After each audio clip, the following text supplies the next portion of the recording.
ওম শান্তি। আজ 1/11/2023 প্রাতমুরলি ওম শান্তি বাপদাদা মধুবন। বাবা বলছেন, মিষ্টি বাচ্চারা, তোমরা হলে ব্রহ্মার সন্তান, পরস্পর ভাই বোন। তোমাদের বৃত্তি শুদ্ধ পবিত্র হওয়া উচিত। প্রশ্ন: কোন বাচ্চাদের বোঝানোর প্রভাব অত্যন্ত ভালো পড়তে পারে? উত্তরে বাবা খুব মিষ্টি করে সকল বাচ্চাদের বোঝাচ্ছেন। বাবা বলছেন, যারা গৃহস্থ ব্যবহারে থেকে কমল ফুল সমান পবিত্র থাকে, এই রকম অনুভবী বাচ্চারা কাউকে বোঝালে তাদের বোঝানোর প্রভাব অত্যন্ত ভালো পড়ে। কারণ বিবাহ করেও যদি অপবিত্র বৃত্তি না আসে, তবে তো লক্ষ্য অনেক উঁচু। এতে বাচ্চাদের অনেক সাবধানে থাকতে হবে। গীত: আমাদের তীর্থ অনুপম। ওম শান্তি। বাবা বসে বাচ্চাদের বোঝান, কারণ বাচ্চারাই বাবাকে জানে। বাচ্চারা তো সবাই বাচ্চাই হয়। সব বাচ্চারাই ব্রহ্মা কুমার কুমারী। তোমরা জানো যে ব্রহ্মা কুমার কুমারীরা হলো ভাই বোন, সবাই এক পিতার সন্তান। তাই বোঝাতে হবে যে বাস্তবে আমরা আত্মারা হলাম ভাই বোন, সবাই ভাই ভাই। তোমরা জানো যে এখানে আমরা এক গ্র্যান্ডফাদারের এবং ফাদারেরই সন্তান। শিব বাবার পৌত্র, ব্রহ্মা বাবার সন্তান। ব্রহ্মা বাবার লৌকিক স্ত্রী, সেও নিজেকে ব্রহ্মা কুমারী বলে। তাহলে তার সম্পর্ক সেটাই হয়ে যায়। যেমন লৌকিক ভাই বোন হলে সেখানে কোনো কুদৃষ্টি পড়ে না। আজকাল তো সবাই খারাপ হয়ে গেছে, কারণ দুনিয়ায় নোংরা হয়ে গেছে। তোমরা বাচ্চারা এখন বোঝো যে আমরা হলাম ব্রহ্মা কুমার কুমারী, ব্রহ্মার দ্বারা অ্যাডপ্টেড চিলড্রেন হয়েছি, তাই ভাই বোন। এও বোঝাতে হবে যে সন্ন্যাস ও দুই প্রকারের হয়। সন্ন্যাস অর্থাৎ পবিত্র থাকা, 5 বিকারকে ত্যাগ করা। ওরা হলো হঠযোগ সন্ন্যাসী, তাদের ডিপার্টমেন্টই আলাদা। প্রবৃত্তি মার্গের লোকেদের সাথে কানেকশানই ত্যাগ করে দেয়। তাদের নামই হলো হঠযোগ কর্ম সন্ন্যাসী। বাচ্চারা, তোমাদের বোঝানো হয়েছে গৃহস্থ ব্যবহারে থেকে দেহসহ দেহের সর্ব সম্বন্ধ ত্যাগ করে বাবাকে স্মরণ করতে হবে। ওরা তো ঘর সংসারই ত্যাগ করে, মামা চাচা কাকা কেউই থাকে না। মনে করে শুধু একজনই আছে, তাকেই স্মরণ করতে হবে, বা জ্যোতি পরম জ্যোতিতে বিলীন হয়ে যাবে, নির্বাণ ধামে যেতে হবে। তাদের ডিপার্টমেন্টও আলাদা, তাদের রীতি রেওয়াজও আলাদা। তারা বলে স্ত্রী হলো নরকের দ্বার, আগুন আর তুলো একসঙ্গে থাকতে পারে না, আলাদা হলেই আমরা সুরক্ষিত থাকব। ড্রামানুসারে তাদের ধর্মই আলাদা। ওই স্থাপনা শঙ্করাচার্যের, তিনি হঠযোগ কর্মসন্ন্যাস শেখান, রাজযোগ নয়। তোমরা জানো ড্রামা তৈরি হয়েই আছে, তাও আবার নম্বরের ক্রমানুসারেই। 100% সেন্সিবল তো সবাইকে বলা যাবে না, তথাপি বলা হয় যে কেউ 100% সেন্সিবল, আবার কেউ 100% নন সেন্সিবল। এমন তো হবেই। তোমরা জানো আমরা বলি যে মাম্মা বাবা তো পরস্পরের ভাই বোন ছিল। খারাপ দৃষ্টি তো দেওয়া উচিত নয়। ল মানে নিয়মও তাই বলে। ভাই বোনের পরস্পরের সঙ্গে কখনো বিবাহ হতে পারে না। যদি ঘরে ভাই বোনের মধ্যে কিছু ঘটে যায়, বাবা দেখেন এদের চাল চলন খারাপ, উদ্বেগ চলে আসে। এরা কোথা থেকে জন্ম নিল, কত ক্ষতি করে, তাদের অনেক শাসন করা হয়। আগে এই সব বিষয়ে সাবধান থাকতো। এখন তো 100%ই তমপ্রধান। মায়ার প্রভাব অত্যন্ত প্রবল। পরমপিতার সন্তানদের সঙ্গেই তো মায়া প্রচণ্ড লড়াই। বাবা বলেন, এরা হলো আমার সন্তান, আমি এদের স্বর্গে নিয়ে যাই। আর মায়া বলে, এরা আমার বাচ্চা, আমি এদের নরকে নিয়ে যাই। এখানে তো ধর্মরাজ বাবার হাতেই সবকিছু। তাই যারা গৃহস্থ ব্যবহারে থেকেও পবিত্র হয়ে থাকে, তাদেরই অন্যদেরকে ভালো করে বোঝাতে হবে যে আমরা কিভাবে একসাথে থেকেও পবিত্র হয়ে থাকি। যে কার্য হঠযোগী সন্ন্যাসীরাও করতে পারেনি, তা বাবা করাচ্ছেন। সন্ন্যাসী কখনো রাজযোগ শেখাতে পারে না। বিবেকানন্দের লেখা একটি বইয়ের নাম ছিল রাজযোগ। কিন্তু সন্ন্যাসী যারা নিবৃত্তি মার্গে থাকে, তারা রাজযোগ শেখাতে পারে না। তোমরা যারা গৃহস্থ ব্যবহারে থেকেও পবিত্র হয়ে থাকো, তারা যদি বোঝায় তো তীর নিশানায় ভালো লাগবে। বাবা সংবাদপত্রে দেখেছিলেন যে দিল্লিতে গাছপালার বিষয়ে কনফারেন্স অনুষ্ঠিত হয়। তার উপরেও কিভাবে বোঝাবে তোমরা এই জঙ্গলের গাছপালার ব্যাপারে এত সচেতন? কিন্তু এই মানবের বংশতালিকা কল্পবৃক্ষ কখনো খেয়াল রেখেছ যে এই মনুষ্য সৃষ্টির উৎপত্তি পালনা কিভাবে হয়? বাচ্চাদের এত বিশাল বুদ্ধি কখনো হয়নি। এত অ্যাটেনশন নেই। কোনো না কোনো অসুখ লেগেই থাকে। কিন্তু লৌকিক ঘরে ভাই বোনের মধ্যে কখনো কোনো নোংরা বিচার আসে না। বাবা বলছেন, এখানে তো তোমরা সবাই এক পিতার সন্তানরা হলে ভাই বোন, ব্রহ্মা কুমার কুমারী। যদি কুবুদ্ধি আসে তাহলে আর কি বা বলা যেতে পারে? যারা নরকে বাস করে তাদের থেকেও হাজার গুণ খারাপ বলে পরিগণিত হবে। বাচ্চাদের উপর অনেক রেসপন্সিবিলিটি আছে।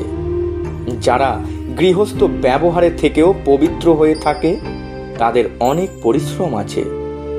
দুনিয়া এই কথা জানে না। বাবা আসেন পবিত্র করতে, তাই অবশ্যই বাচ্চারা প্রতিজ্ঞা করবে। রাখি তো বাঁধাই আছে।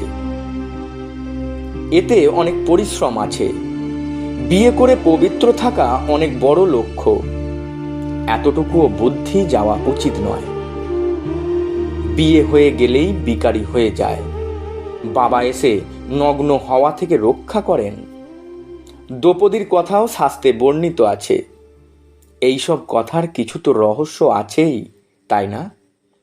এই শাস্ত্র ইত্যাদি ড্রামায় ফিক্সড হয়ে আছে। যা কিছুই পাস্ট হয়ে গেছে তা ড্রামায় ফিক্সড রয়েছে। তাকে পুনরায় রিপিট হতে হবে। জ্ঞান মার্গ ও ভক্তি মার্গও ফিক্সড হয়ে আছে।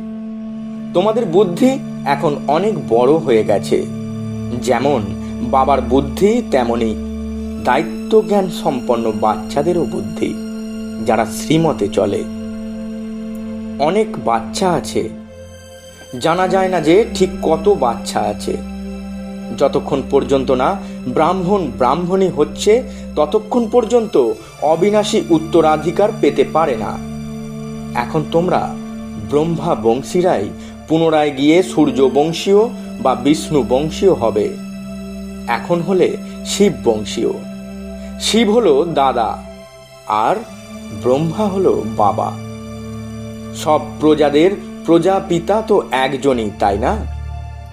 তারা জানেও মনুষ্য সৃষ্টির যে ঝাড় আছে তারও বীজ অবশ্যই হবে।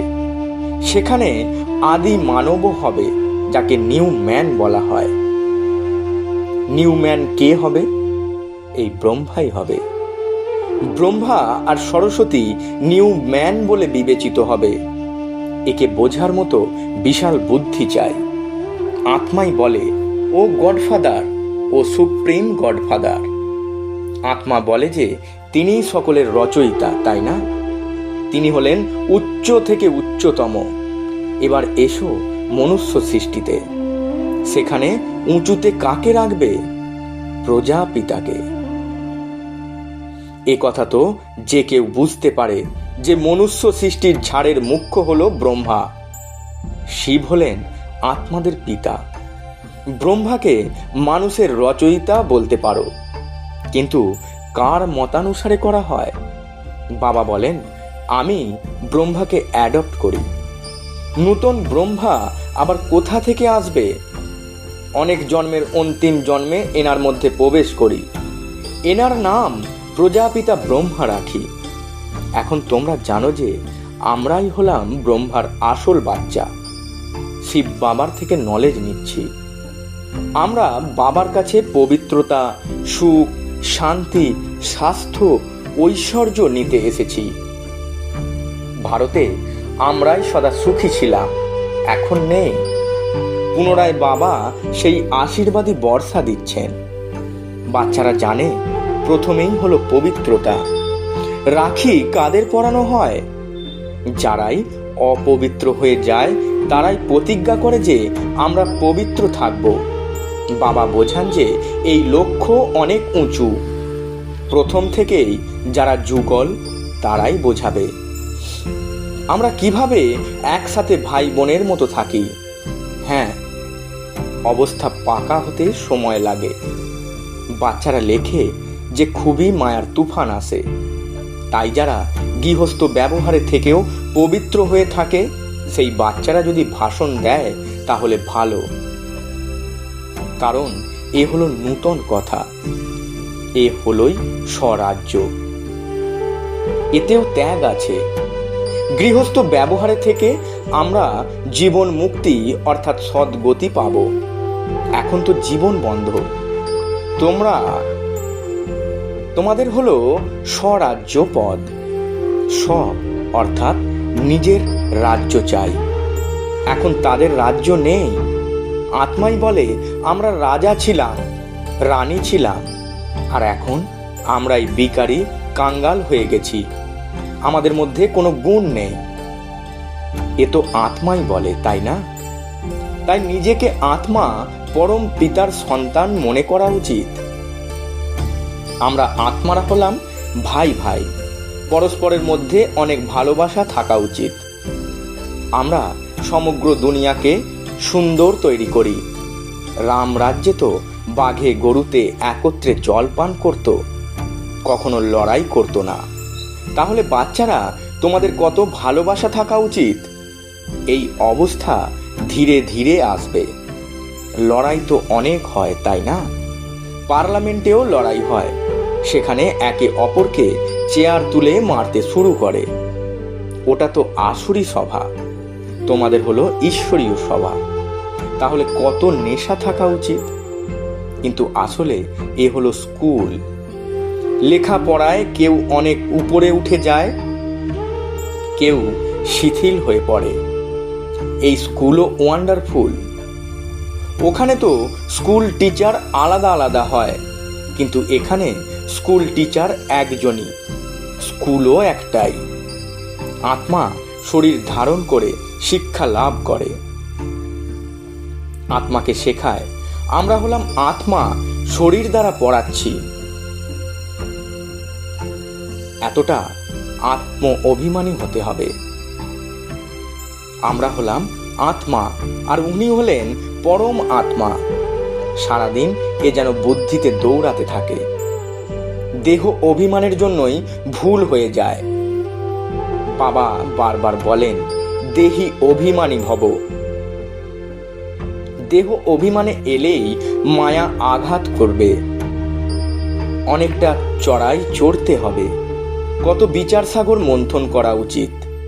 রাত্রেই বিচার সাগর মন্থন হতে পারে।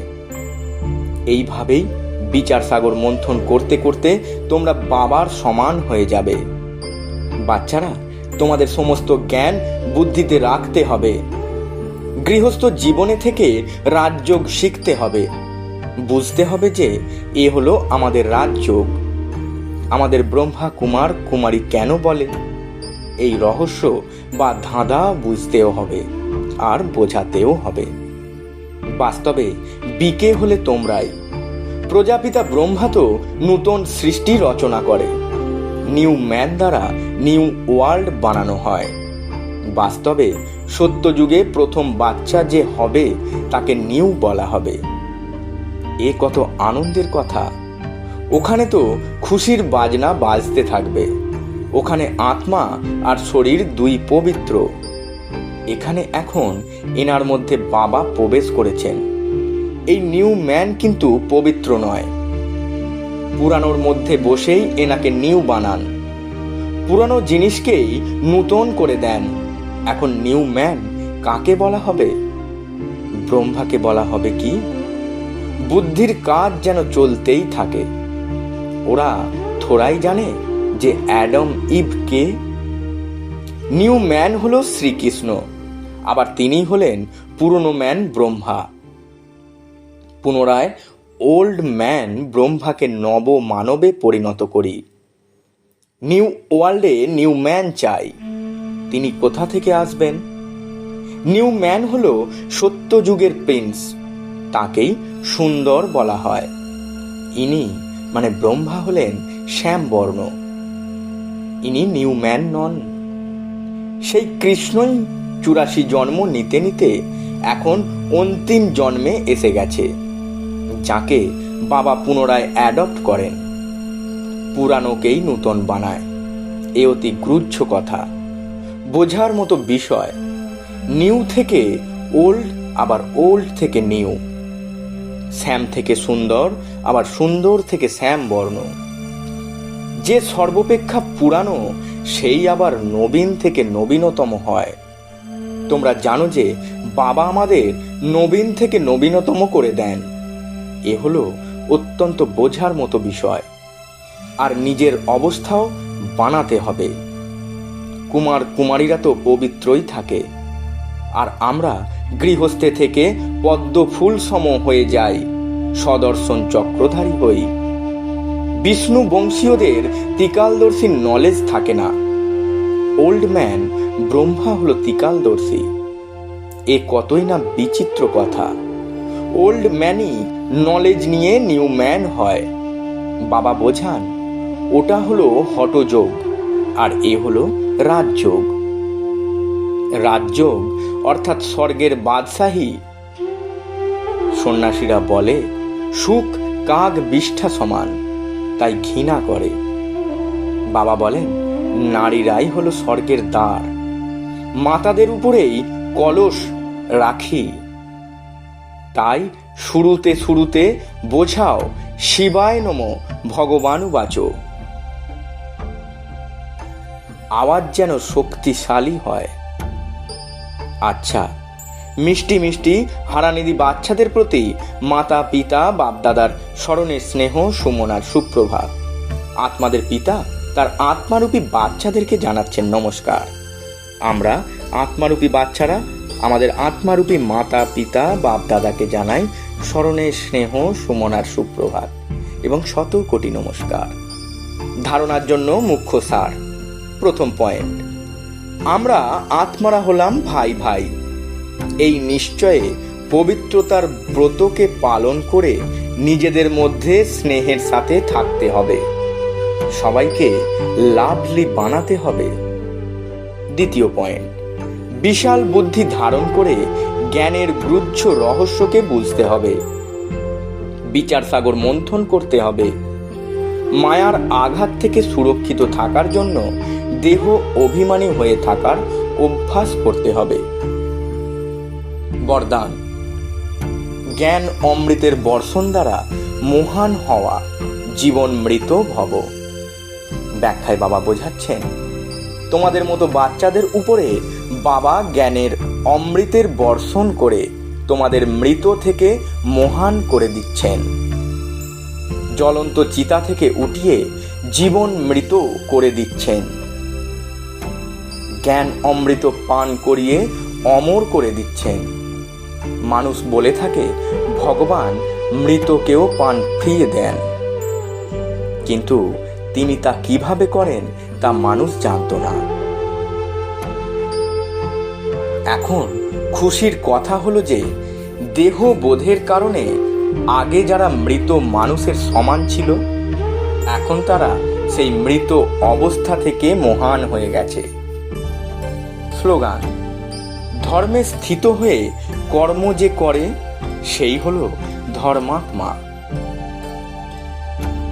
এই মাসের সমস্ত ঈশ্বরীয় মহাবাক্য নিরাকার পরমপিতা শিব ব্রহ্মা মুখ কমল দ্বারা তার ব্রহ্মা বৎস অর্থাৎ ব্রহ্মা কুমার এবং কুমারীদের সম্মুখে 18/1/1969 পূর্বে উচ্চারণ করেছিলেন। এ কেবল ব্রহ্মা কুমারীদের অধিকৃত টিচার বোনেদের দ্বারা নিমিত্ত বিকে বিদ্যার্থীদের শোনানোর জন্য। ওম শান্তি, নমস্কার।